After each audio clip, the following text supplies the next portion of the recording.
So guys నేనైతే first of all మన education minister గారికి నారా లోకేష్కి అయితే థ్యాంక్స్ అయితే చెప్పుకుంటున్నాను. ఎందుకంటే ఎన్నో రోజులు మనం ఫైట్ చేసిన తర్వాత చూసుకున్నట్లయితే ఫైనల్గా మనకు ఒక గుడ్ న్యూస్ అయితే రావడం జరిగిందనమాట. నేను ఇంకా చాలా మంది యూట్యూబర్స్ అయితే పోరాడడం, కాకపోతే నేనైతే మధ్యలో అయితే మీకు అప్డేట్స్ అయితే ఇవ్వలేదు. గైస్ ఫైనల్గా చూసుకున్నట్లయితే మన సబ్స్క్రైబర్స్ అందరికీ కూడా ఈ గుడ్ న్యూస్ అయితే చెప్దామని అయితే ఈ అప్డేట్ అయితే ఇస్తున్నా.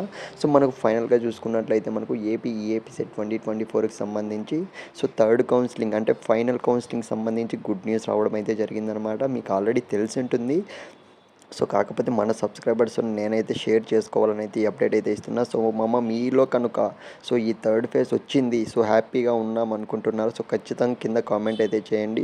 ఖచ్చితంగా మనకైతే సాధించామని అయితే నేనైతే ఎక్స్పెక్ట్ చేస్తున్నా. ఈ ఫైనల్ కౌన్సిలింగ్ మాత్రం మీరైతే వదులుకోకండి, ముందుగానే చెప్తున్నా. కాకపోతే అయితే మనకు ప్రతి ఒక్కరైతే రెడీగా అయితే ఉండండి. ఒకసారి మీరు స్క్రీన్ మీద డేట్స్ అయితే చూసుకోండి. 19th ఈ మంత్ 19th నుంచి చూసుకున్నట్లయితే మనకు థర్డ్ ఫేజ్ అనేది యాజ్ యూజువల్గా అయితే స్టార్ట్ అయిపోతుంది అనమాట. ఇకపోతే వెబ్ ఆప్షన్స్ విషయానికి వస్తే 20th నుంచి స్టార్ట్ అయిపోతాయి. నేనైతే మీకు మళ్ళీ అప్డేట్ కూడా ఇస్తాను.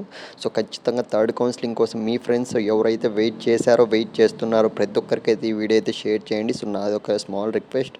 ప్లీజ్ అని కూడా అడుగుతున్నా. ఎందుకంటే చాలామంది స్టూడెంట్స్కి అయితే మంచి కాలేజ్లో సీట్లు అయితే రాలేదు, అందుకే చెప్తున్నా. డౌట్ ఉంటే కామెంట్ అయితే చేయండి. ఖచ్చితంగా థర్డ్ కౌన్సిలింగ్